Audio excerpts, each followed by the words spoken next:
welcome to another thrilling episode of Beachside Banter with B.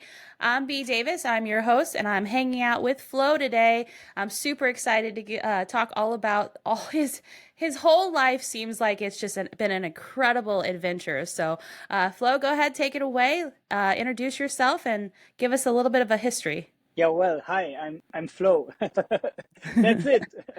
That's Flo. Um, yeah, well, I'm sitting on my sailing yacht here in the Mediterranean. I live on a boat full time. It's super smoking hot, so I have to sit outside. So there might be a boat passing or my dog just walking around. And I am currently working from here because I'm always working at home office based, and uh, I do that as a coach. But what I really love to do is full-time travel. That's amazing. I'm so excited. So, if I remember correctly, you started out in Berlin and then you decided that you were going to hop on a boat. How did you come to that decision? Or tell me all the things. What? How much detail do you want to know? How much time do we have? We want to know anything you want to share with us. Well, if you look at it at hindsight, it looks like a Hmm. plan because, well, obviously, at every step in my life, I made a certain decision, and one decision led to another, and that led me living my dream right now. I dreamt about this 10 years ago, 15 years ago. Did I have any idea how to get here? Absolutely not at all. I was terrified. I was super afraid. I had a lot of really big hiccups, founded a couple of companies with the wrong people, get in fights, had to readjust. So it's not as easy as it seems. When I look back, Yeah. there's one thing that is the major shift for me, and that was that I asked myself what I really like from all the things that I'm doing day in, day out. What is it that I truly love? And I came up with a lot of things that were not work to me. I always thought work has to be painful, work has to be hard. You have to work for work so that you deserve it. Work can't be fun. If it's fun, then it's like it's a leisure activity. It's something that you do for fun. Nevertheless, I started to journal a lot, write about these things that I would like to do, and then I asked myself a very important question, and that was, what would I do if somebody paid me the same amount every month? So it's not like a one-off and then it's gone. No, you have to do something every month. But all I have to do, I have to prove that I love what I'm doing. And then I thought about so many things and I couldn't decide. And all of a sudden I realized I would like to travel full time. I would like to talk about that. And I would like to motivate other people, yeah, to live up to their potential as well. And then from there on, I still had no idea how to do that. But every time that I saw a possibility that could bring me closer to that, I did that. So there was a point when I decided to buy a mobile home and travel full time for almost an entire year with my back then girlfriend. She was writing her doctor thesis, so she could work remote. I was working for the oldest business school of the world. It's a French Grand École, and I managed the alumni base, and I had to do that remote anyway. So I thought I could do that from anywhere if I have a mobile connection. Then we traveled. Then we moved to Switzerland because we really liked the mountains and we really liked the country. We both had a passion for Africa, so we went there on vacation. I met somebody that I helped to rent out a room with Airbnb at the beach in Zanzibar. Ended up building an entire lodge together. I used to live in Zanzibar at the beach for a year. Then I moved back to Switzerland. I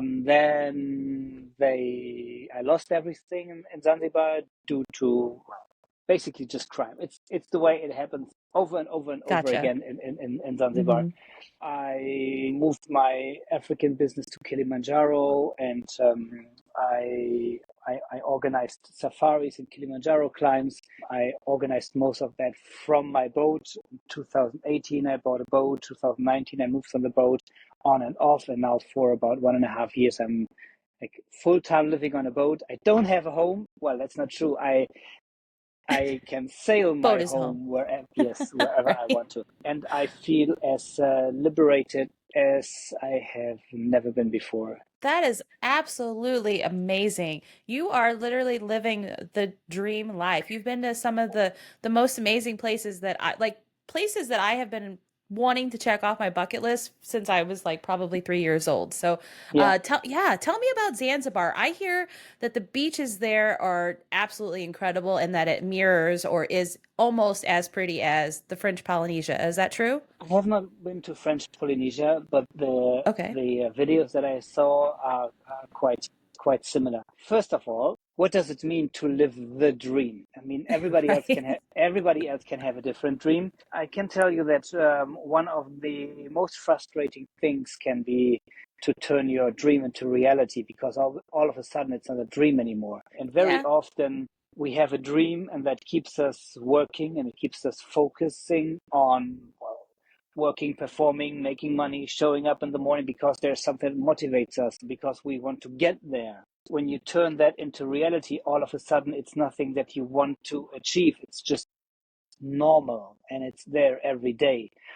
So for me, I found it at times really difficult to focus because all of a sudden there are the downsides. I mean, living on the boat, right now, we were waiting for summer here in Europe quite long. I'm very happy that it is hot right now.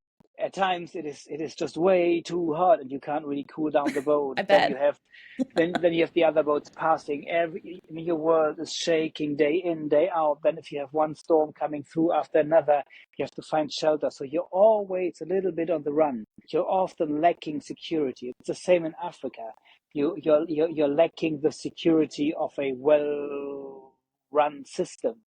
So if you are used to like having a law, having rules, having, if you sign something, if you sign a contract in Africa, Africa is a continent, so there is a wide variety. I have been married to a Moroccan woman for a couple of years, so I know Africa a bit from the very north to the all the way to the east, and there are Uh-huh. certain similarities, and that is a very oral culture. Things that are written down, they are out of your mind and they are not present anymore. Yeah, we agreed on this yesterday. That's why I signed it yesterday, but today is a different day. So you always have to Got keep it. negotiating. Life is now, and if you make a contract for the future, it's so often that somebody will screw up with poverty, and especially the American tourists. So American tourists, they We're throw terrible. around with their dollars. Yeah, not Hmm. terrible, but if you look like an American, it's really difficult to make lasting business because they are used to, like, tourists in general, especially the Americans, having just a very short vacation time. So they are here. You have to milk them today. You have to get as much money out of them as you possibly can, because they'll be gone tomorrow and they won't come back. So you won't have a second chance. And so being a white person in Tanzania, especially in Zanzibar, is at times challenging. And then they Okay. have a rip-off culture. They don't really invest in their own future. It's very male-driven, hierarchical. It's a big influences from Oman and other Islamist or Islam countries.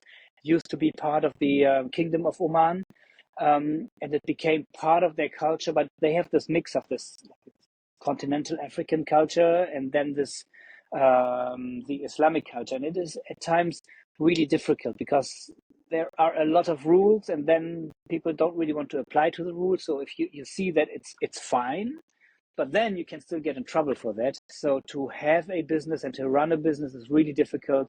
Quality is really low, especially with these like one-time customers, because it's not like here in Elba in Italy. You have a lot of people from Switzerland, from Germany, from North Italy that come here every year. In Zanzibar, it's mostly all of the time like one-time customer. They can afford this one time Yeah. in their lifetime. They're here and they are gone. And so what do? You try to promise them as much as possible. And all the menus are full with all the things that you can get in the Western world, but then you can't get them. And if they make them, they taste very often horrible. So Gotcha. that is a bit of a mix. You can make the most beautiful pictures, but you have to always be careful that nobody sees you, because you can't really show your shoulders, you can't really show your knees. You will always have somebody trying to sell you something or rip you off. If you're a woman, then you always have a guy trying to hit on you. You see, there's always ups and downs, and you have to focus. You have to make a decision for yourself. Not only what is it that you want, but also what is the price that you're willing to pay for that. I did not have a hot shower in a year when I lived in Zanzibar. So one of the first things I did was that we digged a well, because very often power cuts every single day. So you have to find your way around. And if you're willing to pay that price and find a way around, be easy, look for a solution, then you can really enjoy the moment. But if you have that mindset, then you could enjoy office Gotcha. life as well, probably. Yeah. So you're giving up a lot to have those, like, to live in that paradise, so to speak. Well, I, I gave up a lot to gain a lot. Gotcha. So if you look at the average person, I have heard that an average person has about 24 hours a day, 7 days a week, about 52 weeks a year. It's the same for everybody. And most of us live every single second of their life. Mhm. There's not a time that we are not here.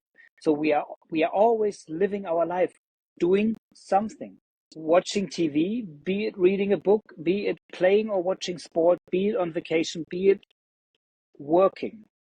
But we do something every single moment. So if you want something else in your life, you have to give something up. And so I earn my living with coaching. I mean, the best coaching, the best paid coaching is leadership coaching. So I do a lot for companies.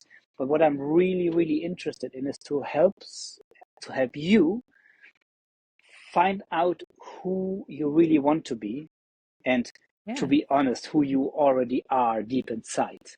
So very often we have a perception of who we are, but the way of how we show up in the world is a bit or a huge difference. And there's a gap where the frustration comes from. And this is what I'm really, really passionate about. I decided that I'm not teaching you how these are the 5 steps and then you can have everything you want in life. No, first of all, you have to give something up. You have to let go. And that's a power. I call it the power of letting go.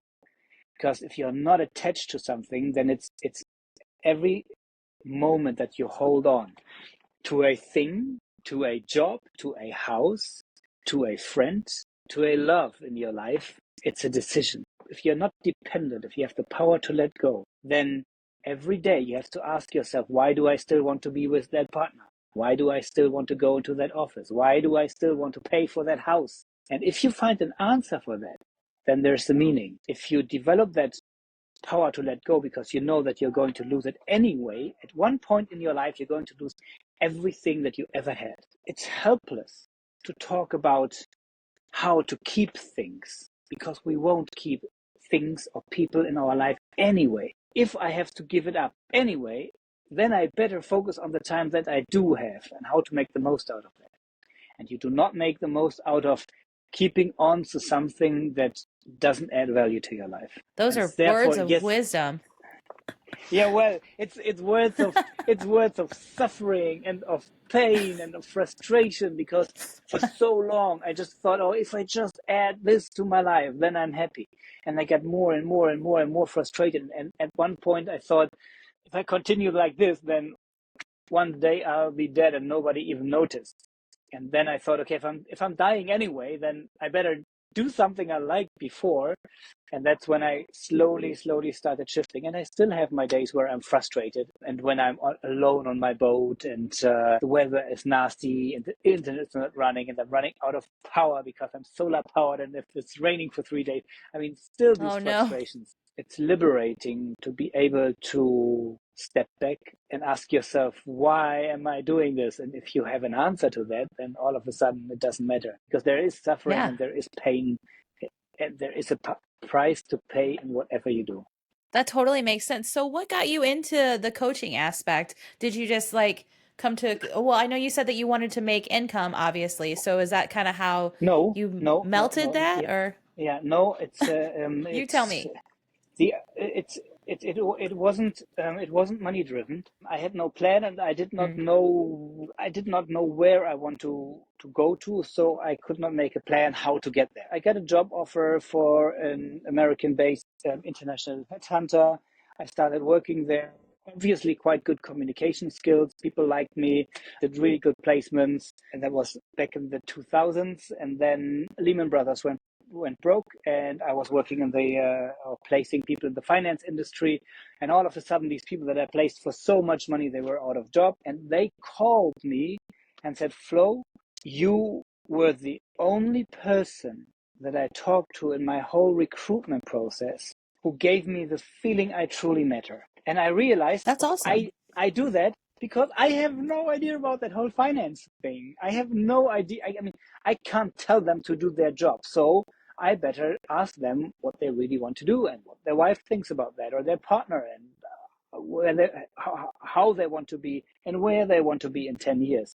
And then they said, I need to get out of the finance industry. This is killing me. And can you help me with this? And I thought, yeah, well, but no, because I had no idea how to do that. At the same time, I knew that I really liked talking to these people, and that I can have a positive influence, that I can empower them. So I'm not solving their problems, but I'm empowering them to have a shift in their mindset and all of a sudden see a solution to their own problem. And then I talked to my bosses back then, and they said, oh, that's a great idea. If we can build this up, the coaching service alternating with the headhunting service, because one is addressing the client, the companies, and one is addressing the people. And they wanted me to get the funding for this, basically pay it out of my own pocket, and if it's working, then I can do it. Then I thought, okay, if I have to do that all of myself anyway, then I can just go my own way. And we went separate ways, and Right. I did a coaching training, and then I realized I am able to have really good conversations, but I'm really bad in finding clients. My former boss came back to me because she was in the alumni association of ESCP, this business school, and they looked for somebody, a international career service consultant, basically doing free coachings for their members. And she said, okay, well, I know that you're a coach for a year or two now. Would you like to work for us? And that was perfect because it got me into full-time coaching, and I didn't have to find any clients.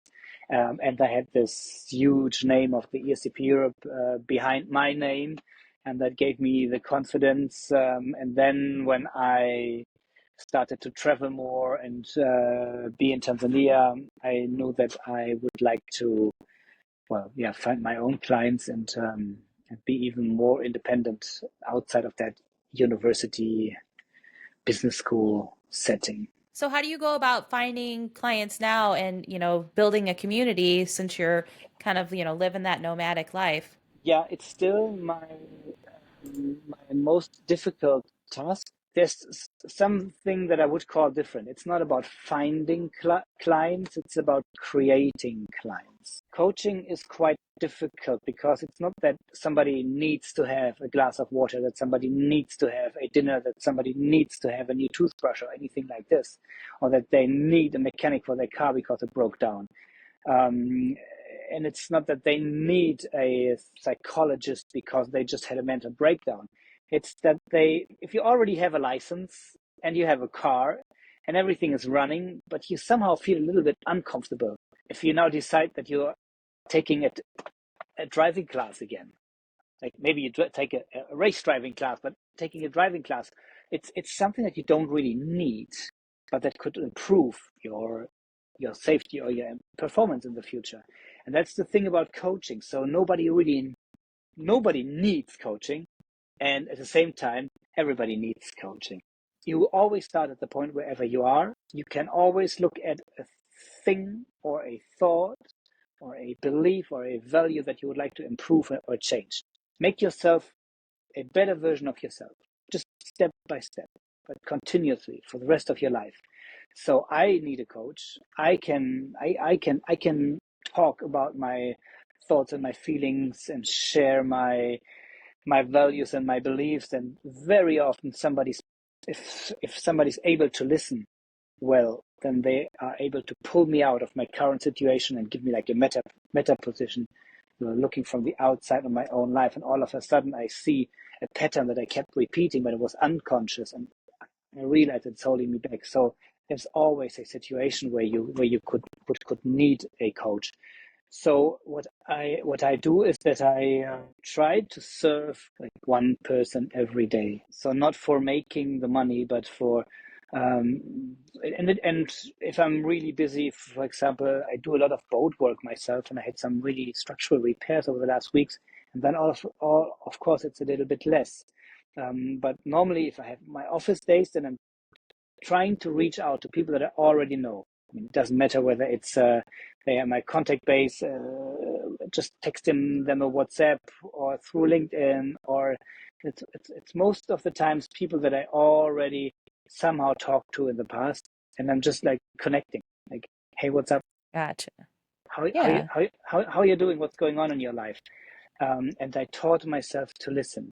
So quite opposite than today, but just like letting them come, letting them express themselves. Something that I had to really train is to not switch into my own thinking, to not judge. So if you tell me what you would like to do, then so often people are not listening, but they are preparing their own answer or their next question. And if you give me an answer, then I taught myself to just be with you and say, oh, that's how you see the world. Not that's what I would like to do. And oh, that's completely right. And you are so right. And everybody else is wrong. Oh, that's interesting. That's what you like. That's what you enjoy. That's what you fear. That's interesting. Tell me more about that. And all of a sudden, people can open up because somebody's listening and somebody gives them the feeling that they are okay the way they are. And very often that brings me to a point where people tell me about a layer of their problems that they normally don't express. So it's not that outer layer, oh, somebody treated me bad. It's something deeper, like, oh, it's a pattern. It happens often to me. I feel like this and that. Oh, I'm insecure with something in my life. And I don't have to teach them that. It's just showing up. And if we reach that layer, we can talk about your insecurity. Say, okay, what would you need? I mean, what would you like instead? And what would you need to get there? They have an insight. They have a different perspective on an outside problem that they try to fix, and all of a sudden they can address the root. Through that, very often I get recommendations, or people say, oh yeah, you know what, I think I have a couple of other tasks that I would like to talk about. And then we talk Okay. Yeah, about, that makes sense. so but it's not about, so I find somebody who's paying me because they don't know what they pay me for. So I say, I mean, if I serve you as good as I can and all of your issues are fixed, then you and you have no need to talk about anything, then you're probably not a client for me anyway. Should I try to sign you as a client? But all of a sudden you're still not a client, but you are a person who thinks highly of me. And whenever there's something in the future, it's most likely that you will come back to me. And if you talk to your best friend and they say, oh, I can't talk to my partner about this. I can't talk to my boss about this. And it's so frustrating. And all of a sudden you might think, oh, well, call Flo. Call Flo. I talked to him last week. He's a nice guy. He listens. So most of these calls I do on video. Yeah, so you could do it anywhere from the world, in the whole entire world. That's amazing. I wanted to do online courses so that people can sign up and that I don't have to be present, and that I put my knowledge somewhere, and people that I put some ads online, people click on there and then they can sign up for a class and they get the knowledge, and so they can train themselves. And so it's like one to many, the teaching approaches from one to many people, and that it's scalable and all of that. And none of that worked. It just absolutely didn't work. And then I thought, yeah, because I'm not that guy. I'm living for personal connection. So I made the decision that I want to have these one-on-ones. and I try to find a way how I can travel so much and still get paid for one-on-one. So I did incentives, so where we went riding for 1 week in Provence in southern France, camping outside, bonfire, French food, on horses all day, or we went sailing, or we climbed the Kilimanjaro. Something that I did 10 times is for 1 week by foot, walking through Sahara. So Wow. with camels, I have some nomadic friends. I did a solo trip in Sahara about 10 years ago, 11 years ago. And I made a couple of friends, and I can call them, and then they organize everything. All my guests do not feel like tourists. They feel Yeah. like nomadic friends, and because they are not driven around, there's no jeep, there's no tent. We just sleep under the open sky, and it's like super connected to nature, and that for an entire week in the middle of nowhere, and we don't see anybody else. It's very far off everything in Morocco.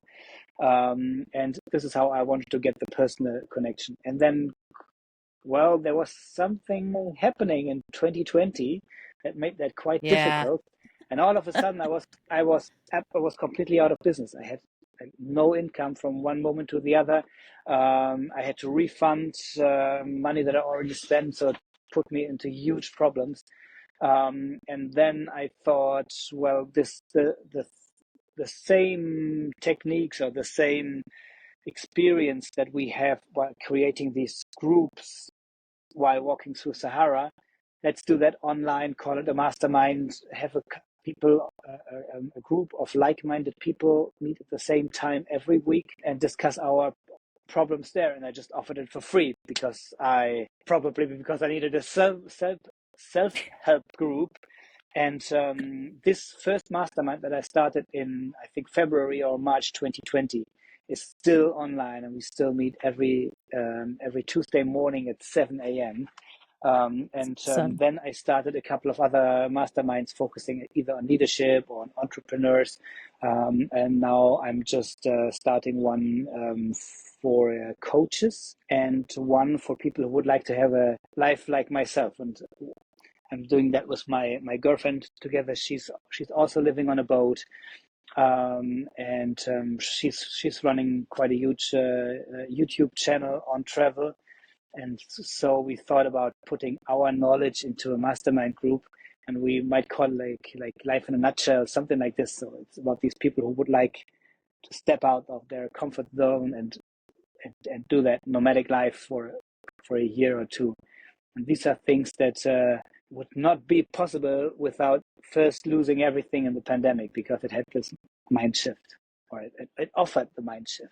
Well, that mastermind sounds absolutely amazing. The one about traveling in the world. Mm-hmm. I absolutely need to join that for sure. That sounds awesome. Wow, you have done so many amazing things. So, real quick, the Sahara Desert. I just got to touch base on it. How scary is it?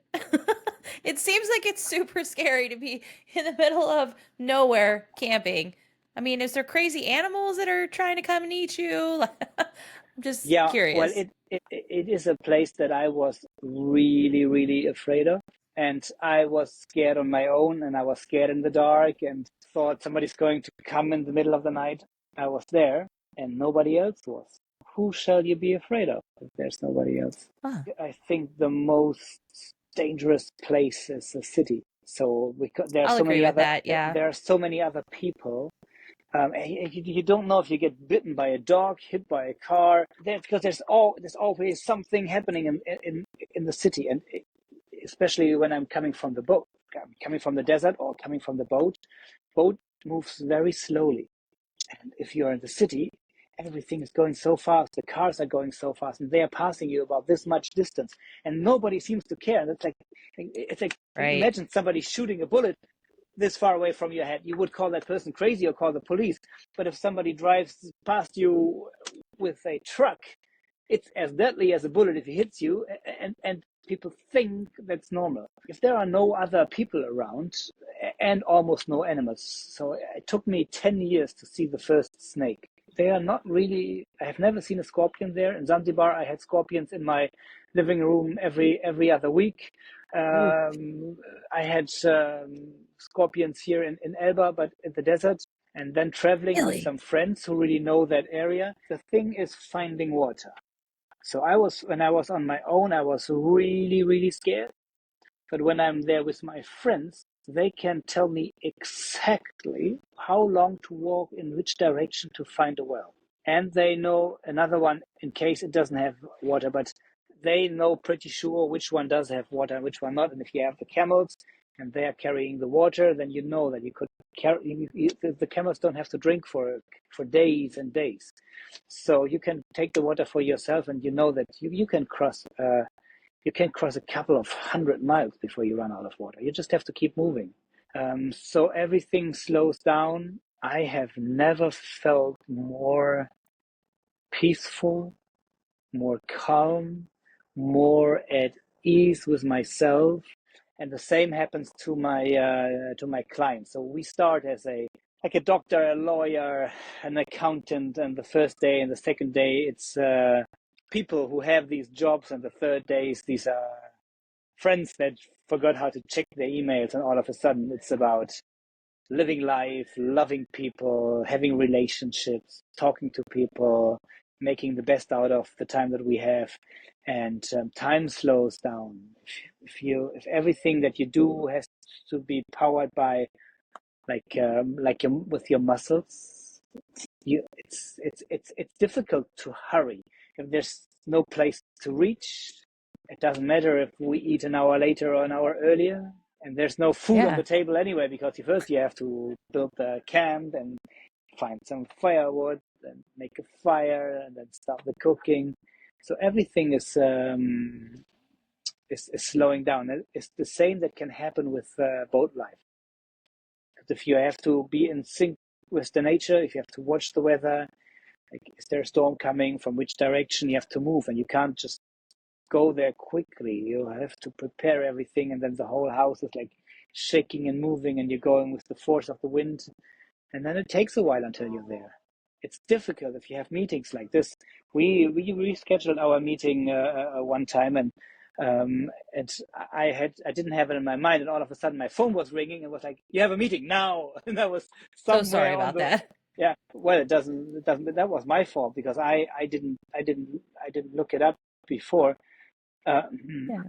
but so if it's anything about daily life, it doesn't matter whether I get there 5 minutes later or earlier. But if I have a meeting like this and you have an office schedule and I'm sitting somewhere on my dinghy, my phone rings. Oh, I have a video call right Ooh, now. I'm not there Yeah, yet. yeah. Normally I do my office calls. So that's my dog. He doesn't even stand up for barking. He's just lying there. Way too hot. That's so cute. Thanks, Django. I lost my point. I forgot what I wanted to say. No worries. I do have a question about the dog though. First off, what's his name? Django, like Oh, Django he's so Unchained. cute. Okay, that's so cute. How is it with animals on a boat? Is it difficult to find them like veterinarian care and that sort of thing? Because I've always loved, like, I've seen people who have had like cats on their boats or Yeah, stuff like that. And I'm always like, cats yeah, is super easy. Yeah, because they can't go anywhere. Cats they poop in their little house. So even if they are living in the city, very often they don't go outside. So you train them that they go into their little cat toilet thing. So it depends on the dogs. There are some dogs that are really clumsy and they don't really move well on the boat. And okay, I have a dog who's really clever and really. I mean, he's safe all of the time, so he doesn't trip or anything. It's a very, very, very active breed. It's an Australian Kelpie, and they need to have something to okay, do and lots of running throughout the day. And I found out it helps him a lot to be on the boat, because if he's in an apartment with other people passing by and cars coming by, he always thinks that this is his herd and that he has to herd them and he has to guard them, and that he's barking and protecting. And on the boat, as soon as there's water between us and another boat, he doesn't do anything. He just maybe he looks at them. So if people passing with a dinghy, a motorboat, if they go full speed, he doesn't even open the eyes. But if they go into throttle or if they go slower, all of a sudden he wakes up because he thinks that they are coming and approaching us. But as soon everybody Gotcha. else can move around, and for him it's like a different world, and super easy. And he is quite happy with going on a long walk in the morning and the evening. And I have seen a couple of people with their dogs on the boat, and it's very often quite simple, but you have to go ashore with them. And with the cat, you don't even have to do that. And the cats That can makes be sense. outside, they can go climbing, because cats are mostly afraid of water, so they don't jump off, they don't run away. You can just leave it, well, they can climb, they can run, they can find some place to sleep. I mean, you just give them the cat food, you have some water, they have their little toilet. So that's super easy. Awesome. Yes, they live their best life too. That's awesome. Yeah, I had the dog before the boat. I would. There are a couple of countries where it is quite difficult because you always have to check in not only yourself and the boat, but also the dog. And especially in the Caribbean, Oh, there are a couple of countries where it's really difficult, like Jamaica. It's almost impossible. So that is an issue. And if I could always park my boat for a while in a marina or on land and just travel and visit friends. But if you have the dog with you, then you need to take the train instead of the plane, or you have to pay for the dog extra, and then you need to have the bag because they have these boxes, and I don't have the box on the boat. So that is like my biggest hassle. On being on the boat is not such a problem, but leaving the boat, and I don't think I would go for the option with the dog, especially if you want to go on passage. So right now I can single hand steer my boat for a couple of days, and then he doesn't like to do his business here on board because he wants to go ashore. But if there is no shore, that's a bit stressful for him. yeah, I can see So that. I had him before the boat, and well, now it's just like he has to stick with me. He's stuck with you. You're his Yeah. human. That's awesome. I bet he loves it. I think dogs are so simple. Anytime they can get lovin's, they're fine. That's what it seems like. Awesome. So, wow, this has been such a great conversation. I'm so excited for what you're doing and the beautiful background that you have going right now. It's amazing. For those of you who can't see, definitely check out on the YouTube because it's very pretty. The dog is also super cute too. I'm in love. So real quick, towards the end of every episode, I always try to give everybody, a chance to plug their business. So where can we find you if we want to take you up on your coaching? Well, the easiest is if you look for simplicity of happiness. So the website is Okay. simplicityofhappiness.com, and there is my email, and there's a contact formula. And I like to keep it super simple. So if anybody is interested in that, or maybe in the mastermind, I'm not a heavy seller. I don't have to find clients. I don't have to sell anybody something that they don't need. I keep it super simple. If you're really interested in finding out more about yourself and where you want to go, and like to have somebody ask the tricky questions, just contact me. We set up a call. It's for free. We have a 1 hour conversation, and we see where it takes us from there. So super easy. Awesome. Simplicityofhappiness.com. Fantastic. And final question. What does paradise mean to you? So I know you've got several versions of that, but out of all of them, what do you think your favorite paradise would be? Yeah, so my paradise, the place that came the closest to my paradise version of my younger self was, in fact, Zanzibar and the landscape around there. Okay. Um, but having been there for a while, and then I missed the mountains. So for me, paradise is this planet Earth, and having the freedom to go where your heart takes you. I think Yes. Oh, I love that. yeah, we're living on a beautiful planet, and what makes it so amazing is that you can travel in the Nordic countries, that you can travel in the tropics, that you can go into the desert, that you can go into the mountains.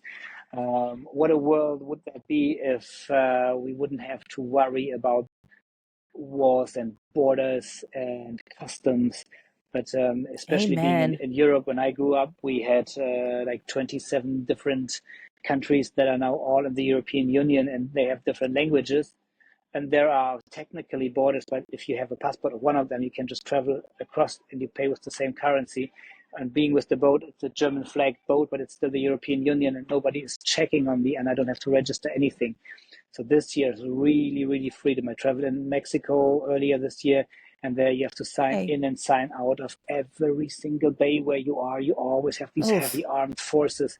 And here's like people are just chilled and relaxed. And if you manage to travel like that throughout other countries, then you can always be at home if Yeah. Home is where the heart is. That's what they say, yeah. anyways.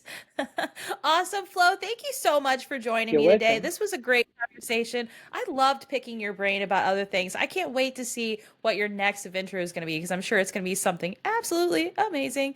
So Yeah. awesome. Thank you so much. We will keep in touch and yeah, I'll talk to you soon. Yeah. Thank you very much, B. See you soon. Thanks. Have a good one. Hey there, beach lovers. That's it for today's episode of Beachside Banter with B. I sure hope you had as much fun as I did. Hey, don't forget to subscribe and leave a review if you enjoyed the show. You can catch me on all social media platforms at Life, Love, and Travel. And if you've got a question or you just want to stop by and say hi, feel free to slide into my DMs and I'll make sure to get those answered for you. Big thanks to everyone who joined me today and for all of you tuned in. And until next time, enjoy your week.